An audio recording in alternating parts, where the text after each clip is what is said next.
Rap Force که present Sound Remix. بابا خفه میشی یا که یه جو باید از کندنون بابا خفه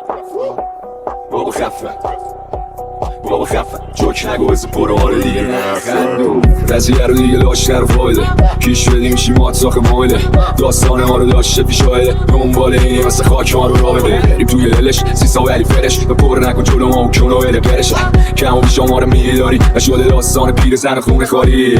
میشکنی بابا نه جلو تصویر رو خوبگی دونه های تصویر دودمان تا به فقط با یه تصمیم ولا که جدی هم اینا دیگه لفظ وقت شهر را نیستی که اما من هستم اینو پلیس میگه هر بارم تو کیس میده میدونن که تشبازی با ما میسچیده